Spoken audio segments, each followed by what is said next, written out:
On a beautiful Friday edition of the Locked On Sun Devils podcast, number one friend of the podcast, Donnie Druin, joins us once again to talk spring camp for football, NFL draft, and the 2021-2022 basketball season. This is the Locked On Sun Devils podcast. You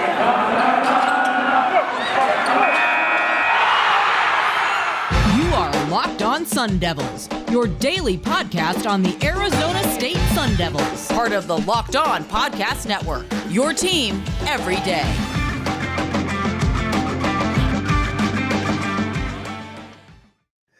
And welcome to the Locked On Sun Devils podcast. I am your host, Richie Bradshaw, your number one co-guide for everything Arizona State Sun Devils. Joined always by my good friend Connor Drios, or not joined always. This is actually the last time you guys will ever see Connor Drios on this podcast as a host.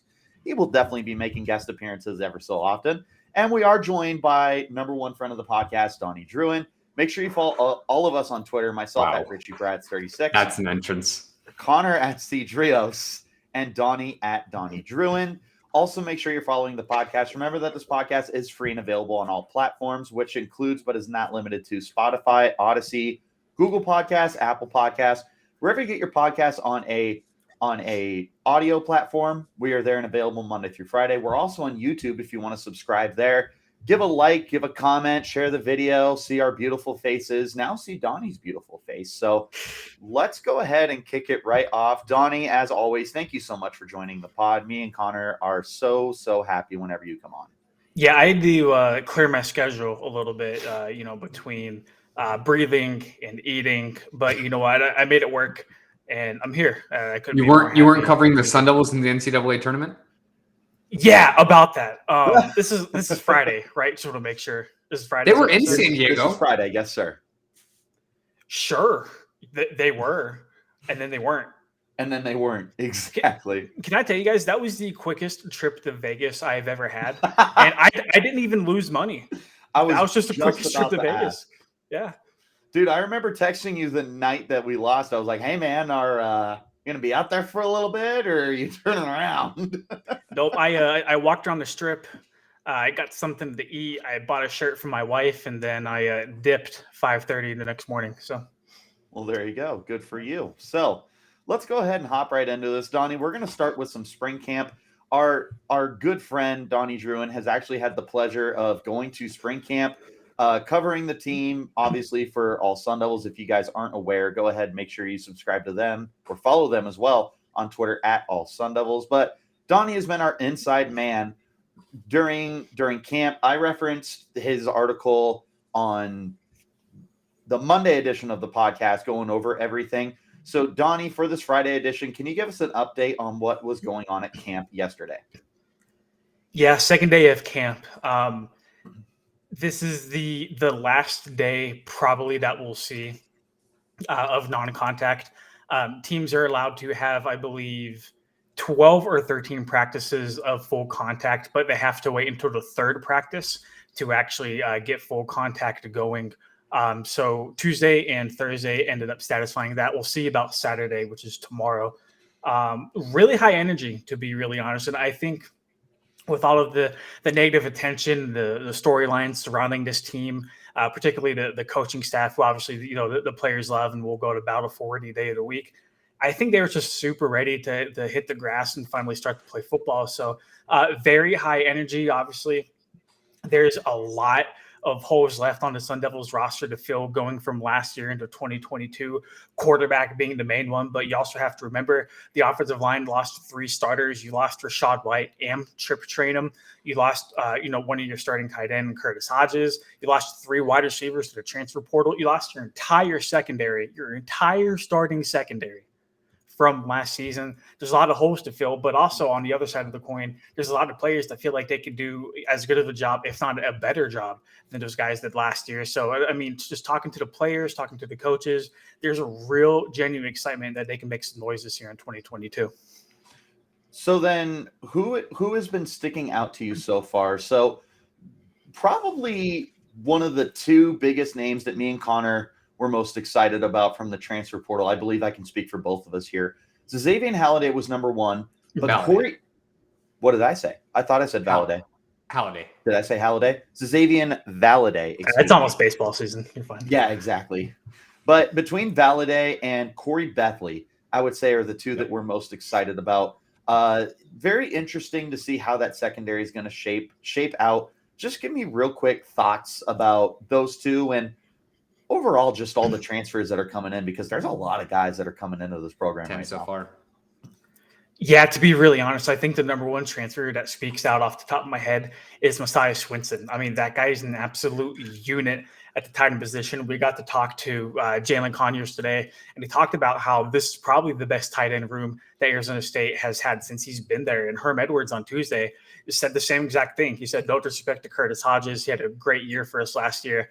But like through and through, this is probably the best group of tight ends that we've had. So you have Conyers, you have Swinson, you have Jacob Newell.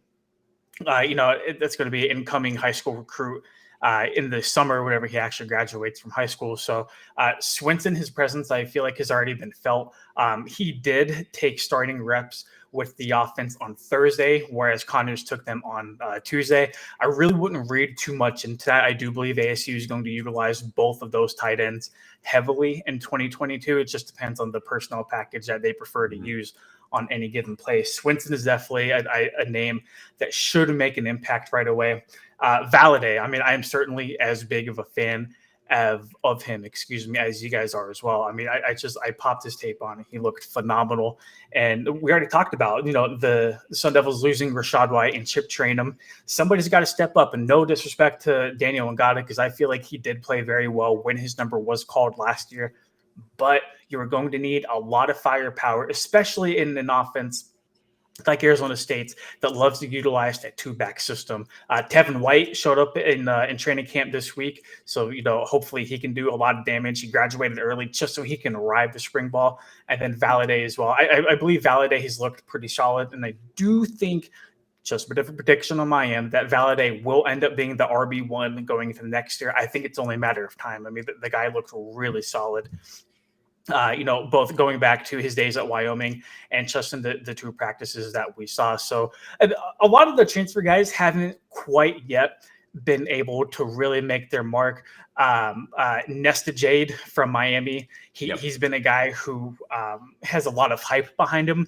Haven't really gotten to see him do a lot of damage on the defensive line quite yet, but that could all change whenever the pads come on. And obviously we have the spring game coming up in late April. Then Corey Bethley, I'm very high on the Bethley train. I mean, a 3-year starter at Hawaii. I mean, he was a first-team All-MAC player last year, if I do remember correctly. And we already talked about the Sun Devils losing all 4 of their starting spots in the secondary. You have to figure somebody is going to, battle for those spots. Kewan Markham certainly figures to play a role in getting one of the 2 other safety spots. But I think when push comes to shove, Bethley's experience will shine and he'll end up taking that other spot. It's definitely nice to hear you highlight some of the other transfers. An example, Messiah Swinson. I'm not going to lie, I wasn't overly impressed. It just felt like we were getting a body in the tight end room. I hadn't necessarily watched him. It's not like he was coming from a blue blood program, right? And you talk about Curtis Hodges in the year that he had an efficient year, right? Because he had like 18 catches, something super minuscule, whatever it was. Maybe it was low 20s, something like that, but just super efficient with those catches. So the fact that they've upgraded that tight end room could be super nice, considering they don't really have a lot of weapons in the receiving game. But as you had mentioned, it'll be interesting to see if they use a little bit more 10 or 11 personnel with both of their tight ends as well. Now, let's touch on the quarterbacks. We really haven't gotten to see both of them a ton, right? And they're probably going to be alternating with the first teams. Trenton Bourguet getting the first start with the first team is not a surprise, but especially with the new OC in Glenn Thomas, it's not like he's just been there and knows the system. It's 2 quarterbacks now learning the system. And even with Herm Edwards publicly saying like, hey, we're kind of waiting until after spring ball to see what's out there, right? Because he's not going to name a starter at quarterback until he knows like he has the best option at hand. Yeah, so I really don't think any quarterback has the advantage right now. If you're making me pick one side, it's going to be Bourguet, just because, he has that kind of experience in the chemistry with the wide receivers and with the offense. But Connor, like you pointed out, they're both learning a new offense. Honestly, Herm Edwards spoke about how the offense really wasn't going to change. Some of the verbiage might have changed, but like a lot of the stuff that they wanted to do like down to X's and O's wasn't going to drastically change. And it was really funny because he said that if anything, because pre-snap penalties was brought up a lot in his opening press conference on Tuesday. Did they have some? Was that a thing this year? They may or may not have lost a handful of games, maybe or maybe not, because they just couldn't keep the dirty laundry off the field, as both of you know very well. So Herm was asked, how exactly do you plan on kind of like fixing this? And he said, well, we've talked with Glenn, we've talked with Brian Billick, who just got brought onto the staff as an offensive analyst. Ravens, baby. And that's right. That is right. Former Super Bowl champion. And there's a couple Ravens on that coaching staff too, by the way, Richie. I'm sure you're well aware of that. Edwards has talked about getting rid of just all the extra flashy stuff that we presume that Zach Hill most likely brought on to that. A lot of the motion, a lot of just like the gadgety stuff that ASU ran last year. Edwards is like, listen, we really want to get back to the basics. We really just want to try to eliminate as many things pre-play for these guys as we can, so we can just line up and go play football. Well, come to find out, during the team periods that the media have been able to see the first two practices, guess what? There's a lot of pre-snap motion. Guess what? There's a lot of play action. And it's like, okay, well, you said this, but then, the offense looks kind of similar to what they did last year. It's not 1980s. That's not a huge surprise. No. Like all the pre-snap movements is here to stay. It just is. It was really interesting because if you go back and you watch Glenn Thomas's offenses the last couple of years at UNLV, there was a lot of pistol ran, but you really weren't sure whether that was due to him or the head coach at UNLV, Arroyo, I believe is his last name. You really didn't know who that was, and obviously he coached at Temple underneath Matt Rule, and a lot of people, kind of believe that the offensive success that the Owls had was more attributed to Rule's kind of mastermind game planning as opposed to a guy like Thomas. But he's got college experience, he's got pro experience. He worked with Matt Ryan for a handful of years. He's widely attributed to being credited to having Matt Ryan take that next jump to being one of the great quarterbacks in the NFL during his time. So there's a lot. If you're going to have any offense coordinator to go into a quarterback battle with, it might be Glenn Thomas. But just looking at these guys, Paul Tyson doesn't move the needle for me. Trenton Bourguet doesn't move the needle for me. They're both different, but not in like great ways to where you would actually prefer one over the other. Real quick, I do want to ask you on the topic of Paul Tyson. An article came out earlier this week from Bleacher Report. They highlighted 10 quarterbacks who you've forgotten about that could surprise you this year. And they did put Paul Tyson on that list. What would be your initial reaction to that? So I get the hype around Tyson. I do. He's a 6'5" quarterback. He played at Alabama, which I don't really put a whole lot of stock into. No, Blake Barnett played at Alabama. Jake Coker also played at Alabama. Coker. Blake Sims. We can keep going. Oh, dude, all night. We could definitely go. But you get a guy who knows what it takes to win a championship, comes from a winning culture. Air quotes, if you're listening and not reading or watching, excuse me. So he's more your prototypical like pocket quarterback. He's not very mobile. He's got a very strong arm. He's got the build you want and this like ideal traditional quarterback. Whereas Bourguet is 5'11". He's a little bit more mobile than Tyson, but like not by any crazy stretch of the imagination. Tyson has 16 passing attempts in his career. Bourguet has 12. There's really nothing to write home about. No sample size. Like any of these guys. So Tyson, I get the hype, but like just from my own eyes, and like I know this is an opinion that you guys have as well, I just don't see it. I do not see it with Paul Tyson. Every Arizona State fan I seem to talk to is head over heels convinced that he's going to be the guy to right ASU back on the ship, and I am just not buying it. I really am not. He could be a guy. There you go. Yeah, he could be a guy. Here's a guy. So, yeah, no, I would agree with you. My initial reaction, and one of the things that, of course, they had to bring up, like, this is starting to fall under the category of, did you know Ryan Fitzpatrick played at Harvard? It is that Paul Tyson is the great grandson of Paul Bryant. Yep. Yeah. Of the legendary Bear Bryant, Alabama head coach. So that is very quickly becoming one of those like, oh, Antonio Gates played basketball in college. I don't know if you knew that. He did. Yeah, fun fact.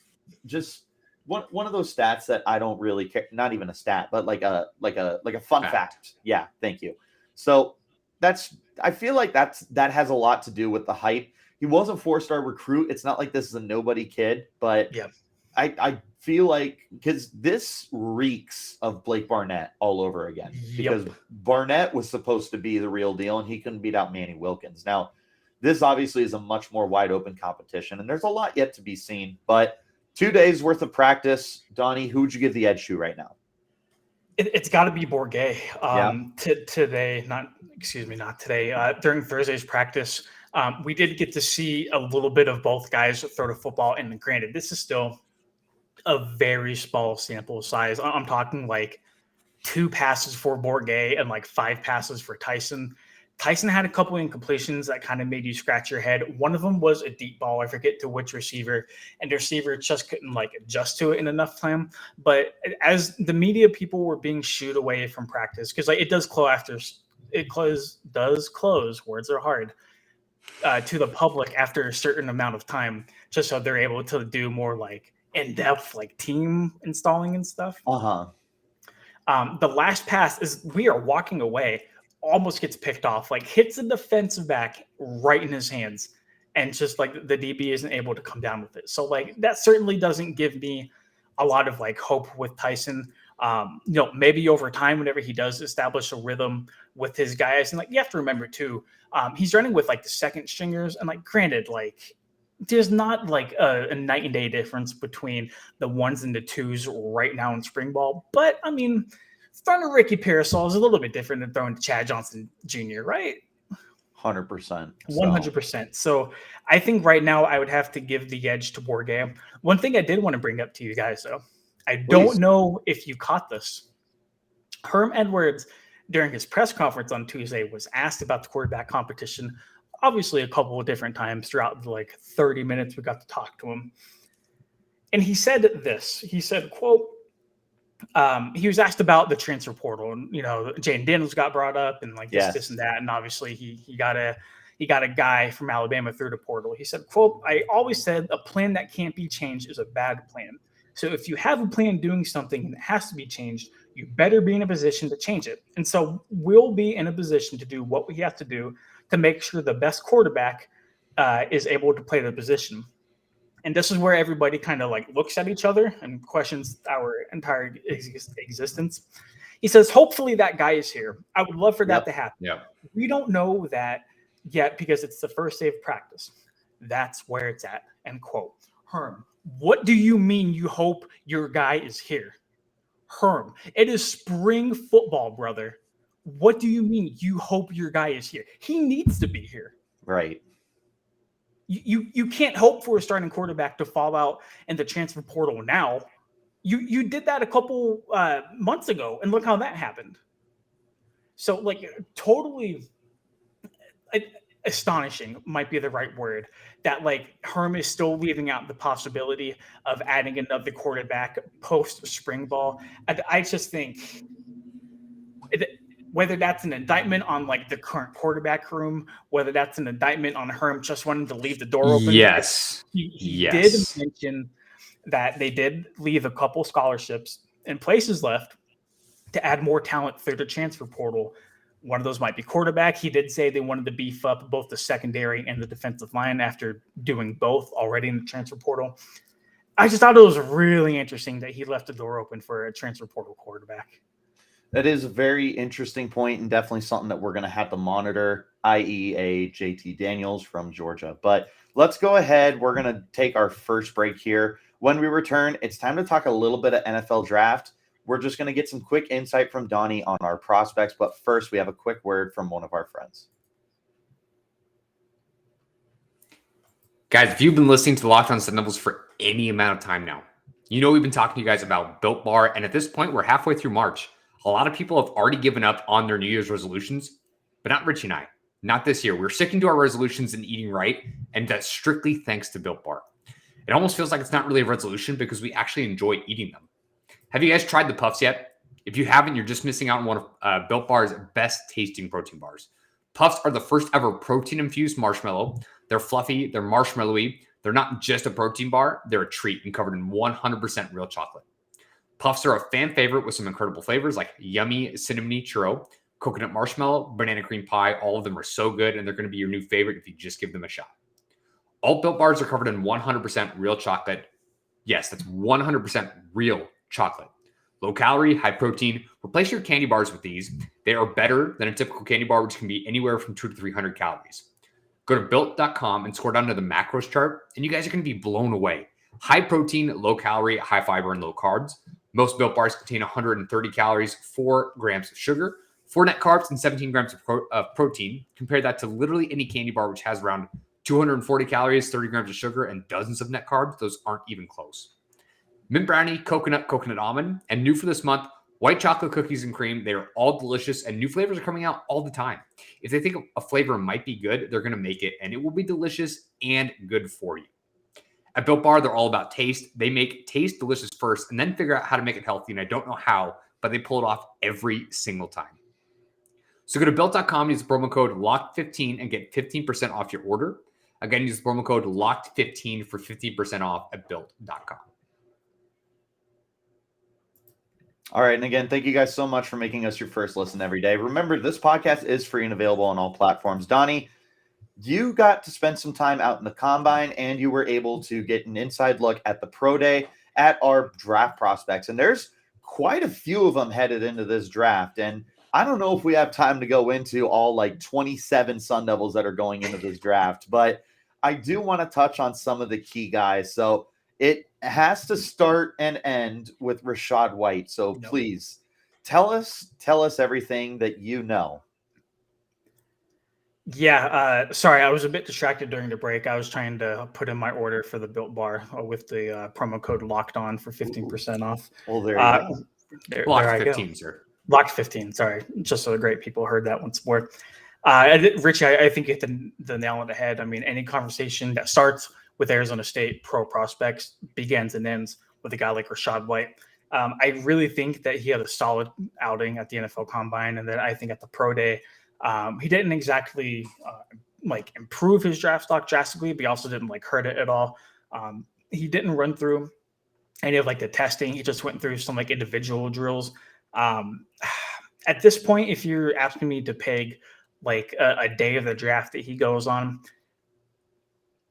I would buy late day 2. I really would, especially just because that's where the comp picks start to kick in for teams at the end of the 3rd round. Mm-hmm. I could definitely see somebody taking a flyer on him at that point in time. Round 4, though, I think round 4 is definitely his sweet spot. I would be a little surprised if he snuck outside the top 4 rounds. But then again, I'm not in, a lot of these meetings with NFL scouts. I'm not in a lot of the minds and the thought processes. But Rashaad White has definitely seen his draft stock improve. And he was already one of the top running backs, at least in my opinion, in this draft process before the combine hit, before he participated in the pro day. And there was a bunch of scouts there as well. I think I counted 26 or 27 of the 32 teams that were actually in attendance for the pro day.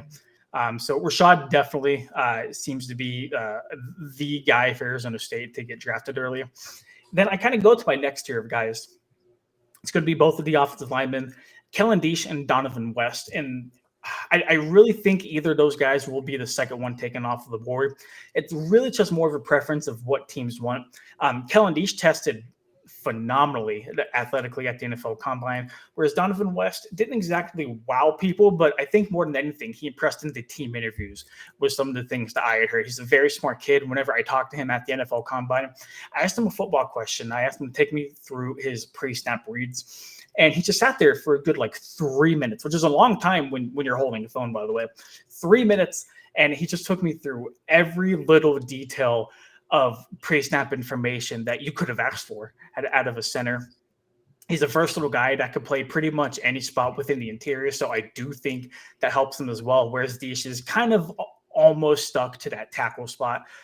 So I would probably put Diesch a little bit ahead of Donovan West, but it wouldn't surprise me to see Donovan a second off of the board.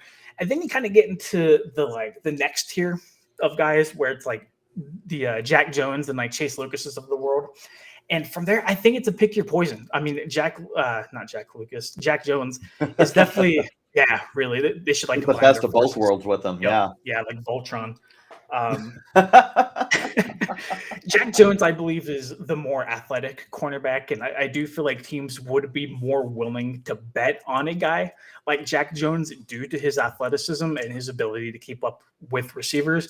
But Chase Lucas also didn't do super bad in his testing either, especially at the pro day. I do feel like he ran pretty well.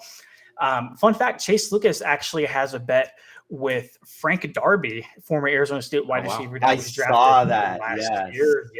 Yep, Connor, I'm not sure if you're aware, if any of the listeners are aware, but he has a $5,000 bet with Frank Darby to see who will get drafted first. Him or Jack Jones? No, sorry, Frank Darby. It was who will get drafted higher. So Darby went, I believe, pick 181 or 187 last year. So Chase Lucas might be looking to make some money. We asked him if Darby would indeed pay up, and he said, hey, he's on that rookie minimum contract. He better pay up. I know he's got that dough. So like the Jones Lucas area is for me kind of that like purgatory, right? Like if they get drafted, sure. If they don't get drafted, I also kind of understand. I would be a little bit surprised personally, but I would get it. Can we just say, I'm really sorry. I want to interject before we move on. How many Falcons receivers are out here making bets? Like, haven't they learned once is enough? Gosh. Seriously, Darby, what are you doing, man? The Falcons need help. They need help. Sorry, go ahead. Oh my gosh. Yeah, apparently Calvin Ridley called Michael Jordan and had a bet to see who can call the gambling hotline faster. Then on the gambling hotline, this is Pete Rose. How can I help you today? So then you get to the other three guys that were invited at the combine: Curtis Hodges, Darian Butler, DJ Davidson. All three of us are extremely high on Darian Butler, as we should be, because he's a phenomenal linebacker and just like an energetic guy. Whenever you talk to him too, like really awesome. I think teams might be willing to take a late flyer on Curtis Hodges due to his size. I do think he had a very, very good pro day, because there were times where Trenton Bourguet was throwing him the ball and he had to use every bit of his frame to go out and catch footballs and bring them down. There were a couple of times where, Hodges caught a couple balls and he was jogging back to the sideline, and some of the scouts from, I believe it was the Steelers, the Dolphins, and then like another scout were kind of like chirping at him and like, laughing it up with him. So definitely not a bad thing to have those kind of guys cutting it up with you in the middle of the pro day. So I think Hodges might be worth a late round flyer. Darian Butler was asked if he would take a draft pick on himself, or like if he believes he's going to be worth a pick. And honestly, he said, yeah.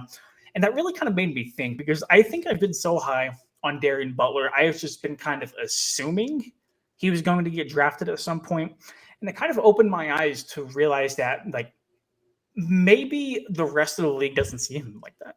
I don't know. I don't know if it's the ASU rose-colored like lenses I'm looking through. But I mean, I hope he gets drafted. But then again, you never really realize exactly, who these guys are being evaluated by. Like DJ Davidson, no disrespect, my man. I just don't know how we got a combine invite over a guy like Tyler Johnson. I mean, DJ Davidson is like such a nice guy and is a really smart dude. He tested okay at the combine. He looked okay at the pro day, but like nothing really blew me away. I feel like he didn't really establish his draft stock, especially in a draft class with loads of defensive linemen in it. And like Davidson was already kind of at like the bottom tier of that movement. I just feel like he didn't do a whole lot. And then you get to the other guys that weren't even invited to the combine. Tyler Johnson, who needed to have a very big pro day since he didn't get invited to the combine. I thought he did really well. I thought if anybody was kind of like a winner from Arizona State's pro day, it was Tyler Johnson, because he didn't get that opportunity to show himself in Indianapolis. He did get that opportunity to show himself in Tempe, in a familiar setting with drills designed and designated to make him look good, with testing times that are maybe a little bit more friendly than the lasers in Lucas Oil Stadium. And then just the other guys like Logan Tyler, a punter. He's not that kid from San Diego State, so I don't think he's going to get drafted. And then basically everybody else, an unrestricted free agent, have a crack at him, sure. But I mean, I'm not really hanging my hat on anybody to get drafted outside of like Rashaad, Kellen Deesh, Donovan West, and then like I'll cut it at Jack Jones because like Chase Lucas makes me a little bit nervous. I do think he gets drafted, but he does make me nervous. And everybody else underneath that is kind of like a Donnie. That's perfect. That's perfect because we have a line sitting at 4.5 right now for Sun Devils to be drafted. 3.5. Well, apparently it's 3.5. It's been 3.5. You're so dumb, I swear. 3.5 for Sun Devils to get drafted. Donnie's taking the over. I'm taking the over. Even if it was 4.5, I think I would take the over. It's tough, dude. But the 4 you mentioned, I feel very confident getting drafted with the outside shot of a Lucas or a Butler. So as we continue through this process, Donnie, we'll continue to talk to you more. There's a couple of comparisons for our prospects to pro prospects that I have popped in my head, but I'm going to write them down and we're going to bring it up at another time. I am teasing way in the future for you guys. So there's your NFL draft update from our own Donnie Druin. We're going to go ahead, hop into our final break. When we return, it's time to talk some college hoops and everything that's going on there. But first, a quick word from our friends over at BetOnline. It's that time of year again as college basketball's tournament is finally upon us. For all the latest odds, contests, and player props, BetOnline.net is the #1 source for all your sports betting needs and info. BetOnline remains the best spot for all your sports scores, podcasts, and news this season, and it's not just basketball. BetOnline is your continued source for all your sporting wagering needs, including live betting and your favorite Vegas casino games. Head to the website today or use your mobile device to sign up now. BetOnline, where the game starts. All right, guys. We talked a lot of football. Unfortunately, it's time to talk about basketball. Yeah. And the very disappointing end to the season that we did end up having. So, Donnie, I'm going to turn it over to you. I think the people have heard enough from me and Connor about basketball and how disappointing it was, and especially because of the hot stretch that they ended that season on, only to ultimately falter. So we'll deal a couple questions your way just to kind of get your opinion on them. The first question that I have, Donnie, what happened? You know, it was really funny. Like haha funny or ironic funny? Because it doesn't sound haha funny. Both. It was really funny being there and having all of that happen in front of you, you know, especially whenever you already have your post-game article written and ready to hit publish and things just take a turn on you. 3 minutes is a long time. 3 minutes is a very long time. I've told that to multiple people. 3 minutes is a super long time. Don't let anybody tell you otherwise. I think it's really funny because whenever it comes to tournament play, whether it's the Pac-12, NCAA, NIT, whatever it is, your demons from the entire season always seem to come back to haunt you, right? What was a couple of Arizona State's bad calling cards this year? Free throw shooting and turnovers. Right. What did they not do at all the last 3 minutes and 1 second of the game whenever they were up by 14 over Stanford? They didn't make any of their free throws. They made like 1 of 5, I believe. And then they turned the ball over like 3 or 4 times like during that process. I just think it was a perfect like capture of Arizona State season because things were going so great for the first 37 minutes of that game. And then it just fell apart. And it just fell apart. And like we talked to Kamani Lawrence following that loss to Stanford, and he said, I just felt like we were playing the scoreboard.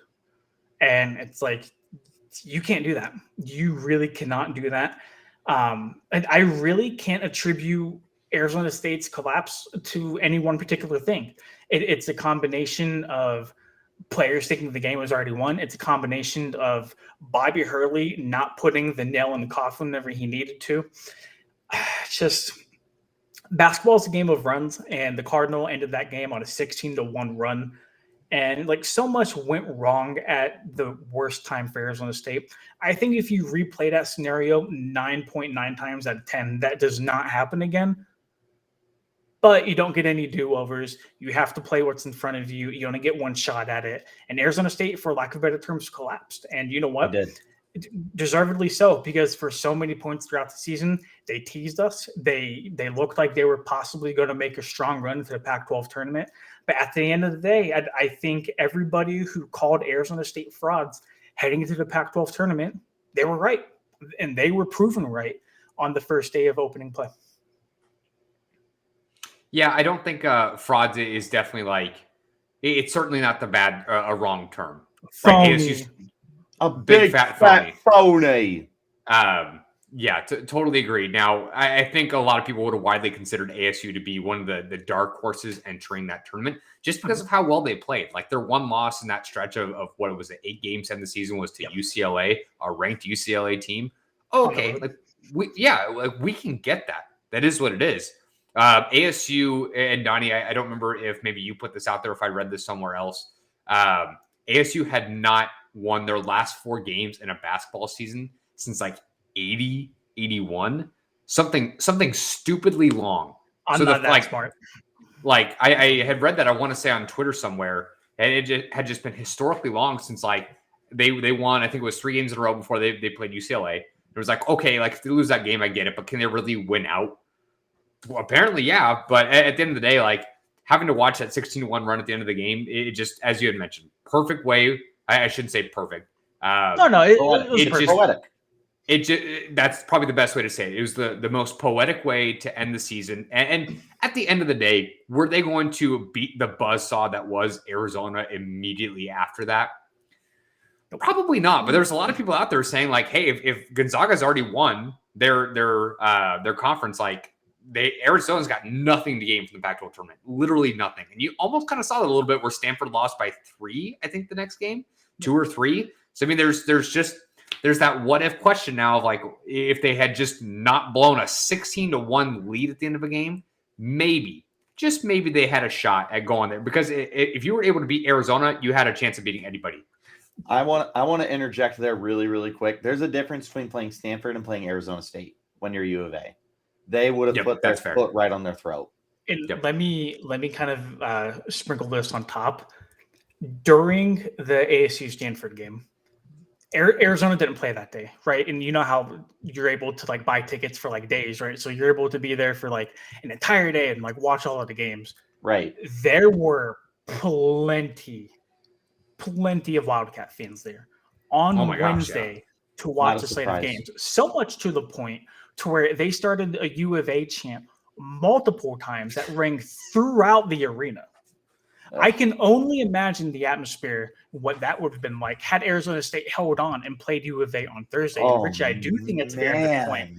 Because, playing Stanford in the second round of the tournament, the Cardinal are a very solid basketball team whenever they want to be. But, man, like you put the forks up in front of those starting 5 kids, and actually like the 8 or 9 kids that are always like in that rotation just because they're so deep. It's different. It is a completely different ballgame. But also to another point, sure, Arizona State got swept by Arizona this year, but I feel like there were decent enough stretches in those 2 games that they played against Arizona to where you felt like the Sun Devils could have at least hung with them in the Pac-12 tournament. Right. I mean, they played 2 very strong halves against Arizona. It just didn't happen to be in the same game. 100%, man. It was just very, very unfortunate. Really, like, far in advance here, not so much like how the team's going to look this upcoming year, because once again there's going to be a lot of changes, especially with Kamani Lawrence no longer being with the team. He's run out of eligibility. He's one of the he squeezed it out too.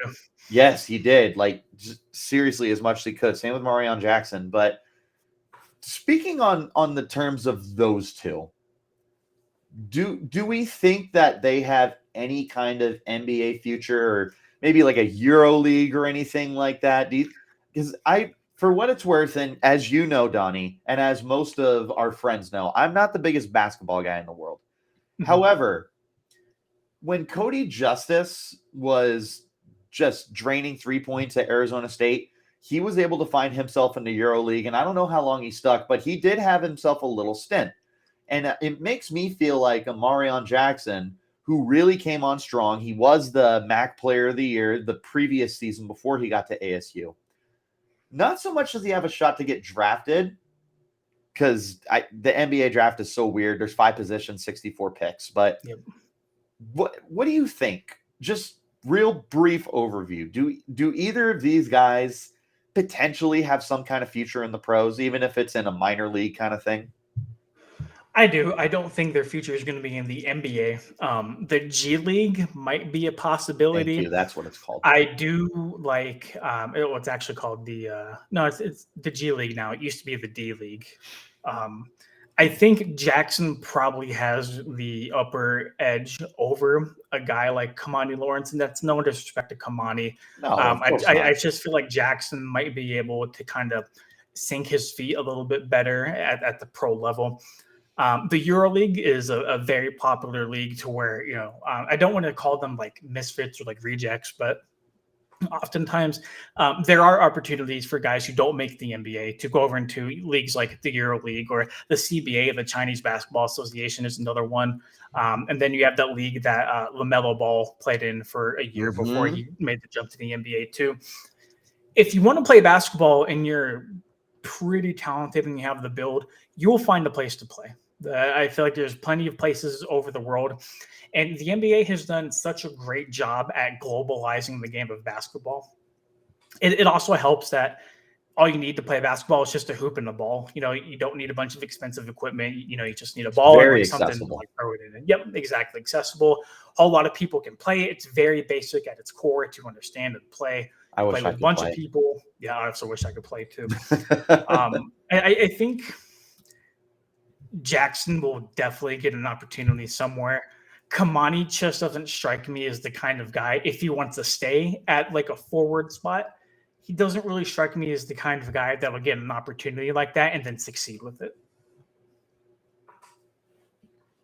There you go. Connor, do you have anything to add? No, I think that is it. Great insight as always, Don.